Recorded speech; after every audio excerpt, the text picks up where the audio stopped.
What do they sound like, Eeyore? Like this.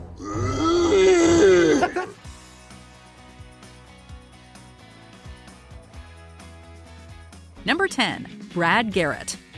The stars of WWE are no strangers to animation. A lesser-known addition to the wrestling giant's animated arsenal, however, is Hulk Hogan's Rock 'n' Roll Wrestling, a short-lived CBS series that featured the voice talents of Brad Garrett in the title role rather than the Hulkster himself. Nobody horses around with Hulk Hogan! The series was one of Garrett's first roles, but certainly not his last. He'd later go on to star as the lovably downtrodden Robert Barone in Everybody Loves Raymond, for which he won 3 Emmys, and voice characters like Gusteau and Ratatouille. You must try things that may not work, and you must not let anyone define your limits because of where you come from.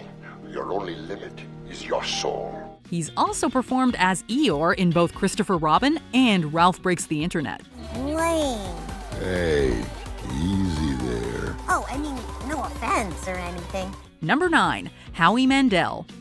Howie Mandel is a man now recognizable enough to play himself, something he has actually done in series like The Big Bang Theory and Harley Quinn. You know what's stupid? Me, for playfully implying on yesterday's show that the celebrity villain couple, formerly known as Joe Quinn, is no more. Thanks, Howie. Before he made a big name for himself as a producer and game show host, though, Howie Mandel was more known for his work behind the scenes. He voiced characters like the lovable Mogwai protagonist Gizmo in Gremlins, the title character Bobby and his dad in Bobby's World, and the animated Muppet Skeeter, Animal, and Bunsen in Muppet Babies. I love great jokes. I've got my computer. If these characters have ever sounded strangely similar to you, now you know why. Howie Mandel himself even admits to using the same voice on all 3 shows. I got one voice But and 3 it's a jobs. great voice. It is. It works for everything I do. Number 8. Constance Schulman. Work hard to make something as meaningful and beautiful as you can, and when you're done, pack it in and know it was all temporary. You have to remember that. It's all temporary.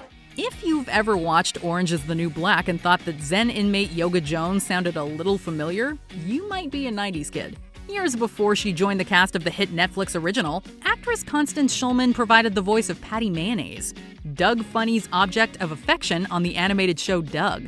The series was unique for its focus on everyday topics like fitting in, self-esteem, and crushes rather than action-based adventures. I guess I was overreacting a little. So what if I get beat once in a while? It's no big deal. That's just the way the ball bounces. It was this down-to-earth relatability that made its characters so beloved by fans. The series' on-screen legacy would eventually include 7 full seasons, as well as a theatrically released film. Sorry I didn't trust you, Doug. Well, none of it would have ever happened if I hadn't been trying so hard to impress you. Number 7. Dave Coulier. Howie Mandel wasn't the only actor to give a voice to the iconic Henson characters. Dave Coulier would take on the mantle for Animal and Bunsen as well in 1986. Aha! Just as I suspected. There you go. Try it now. Coulier also provided the voices of Bean Bunny, Statler, Waldorf, and Janice. Outside the Muppet stable, he once did the voice of Tom Hanks in a 1996 episode of Pinky and the Brain. No way, you crazy freak! And address me as Lord Master, His Highness. It's safe to say that Coulier is better known for his work in front of the camera, though, as most will recognize him as Joey Gladstone from Full House, who happened to be known for his impressions. I'm fluent in frog. Let's see, I studied Moose at What's the Matter You? And I speaks just a smattering of sailor. Number 6. Arsenio Hall. Actor Ernie Hudson is best known for his role as Winston Zeddemore in the 1984 sci-fi comedy Ghostbusters. But when it came time to cast the animated spin-off/sequel of the blockbuster hit, he was told he wasn't, quote, good enough to voice his own character. No offense, but I gotta get my own lawyer. Who was good enough? None other than comedian and talk show host Arsenio Hall, although at the time he was just starting out. The animated role preceded both Arsenio Hall's talk show, The Arsenio Hall Show, and his breakout role in the Eddie Murphy comedy Coming to America. The land is so big. The choice is so infinite. Where shall we go? Los Angeles or New York? Luckily, there seemed to be no hard feelings between the two actors. Although, we're sure it had to sting that the animated series Hudson lost out on was titled The Real Ghostbusters. Do you know what it took to get that stuff off? I lost at least 3 layers of skin. 4 here. Man, I hurt in places I didn't even know I had. Number 5, Alexander Gold. I want to give you options. You're the contractor, not the designer. I can't express my opinion? It's always fun to see actors play roles that are completely different from what they were formerly known for. It's a nice reminder of the work it takes for an actor to step into a new role, and a real testament to their talent. Alexander Gold is a great example of this. It's okay. It's okay. I'm looking for someone too. Hey, we can look together. I'm Dory. I'm Nemo. His breakout role as Nemo in Disney and Pixar's animated film Finding Nemo could not be more different from his role as Shane Botwin only 2 years later. Shane is the foul-mouthed son of suburban mom turned weed dealer Nancy Botwin in the dark comedy series Weeds. A far cry from the sheltered clownfish audiences met in Finding Nemo. Hi, I'm Shane. Hey, hi, I'm Dan.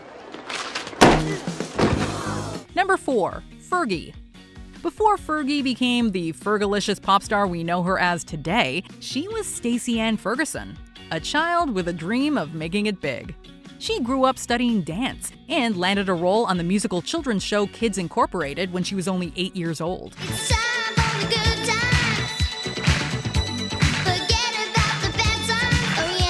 Around this time, she also started doing voice work, most notably for the series The Charlie Brown and Snoopy Show, where she voiced Charlie Brown's sister Sally and Patty. Cancel that order for the $10,000 necklace!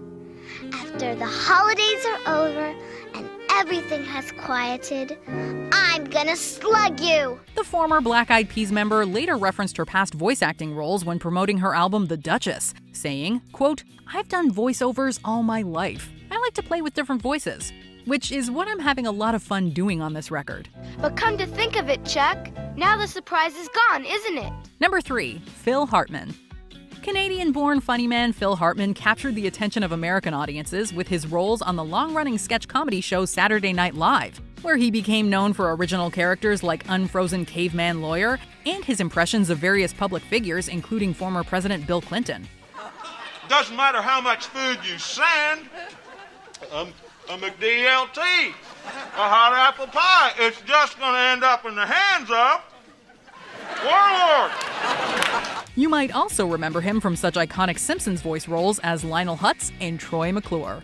My good looks paid for that pool, and my talent filled it with water. Prior to and during his time on SNL and The Simpsons, Hartman used his comedy chops to give voice to several different cartoon characters, from Henry Mitchell and George Wilson on Dennis the Menace to the easily angered air conditioner from The Brave Little Toaster. Just 'cause you can move around, you think you're better than I am. I'm not an invalid. I was designed to stick in a wall. I like being stuck in this stupid wall. He also did additional voices for popular shows like The 13 Ghosts of Scooby-Doo and The Smurfs, solidifying his place in animation history. It's abso-smurfly marvel. Number 2, Michael Cera. From films like Juno and Scott Pilgrim, Michael Cera has made quite the name for himself since his early days on Arrested Development. But did you know that before taking on the role of George Michael, Cera tried his hand at voice acting? Well, I'm not bored, I just can't think of anything to do. That's right. As a teenager, Cera voiced several characters in Canadian cartoon shows, including Brother in the Berenstain Bears, Little Gizmo in Roly Poly Oly, and Josh Spitz in Braceface. Are you ready to go in now? I'm not really wanted there. I promise, you are. Although the shows aren't quite as well known in the US as they are in the Great White North, if you happen to catch any of them on TV, you may have been witness to Michael Cera's career being born. But I'm starting to get all nervous. The notes keep buzzing around in my head, and now I can't keep them in the right order. So go practice. Number 1, James Avery. The Fresh Prince of Bel-Air made its mark on pop culture when it premiered in 1990, telling the story of Will, a teen whose life got turned upside down when he was sent to live with his Uncle Phil and Aunt Vivian in Bel-Air. You may think it's cool to be on the streets when you're 17, but when you're my age, it's a waste. You know, I can't think that far ahead. That's your problem. You can't take anything seriously. The character of Uncle Phil, portrayed by the late James Avery, was loved by audiences for his equally strict and caring demeanor, and has ranked among the best father figures in television history. What you may not know about Uncle Phil is that he also played notorious supervillain Shredder in the 1987 Teenage Mutant Ninja Turtles animated series. We're going back to the surface, and if we're very lucky, we might get to dispose of the turtles while we're there. He even continued to play the character throughout much of his time on Fresh Prince.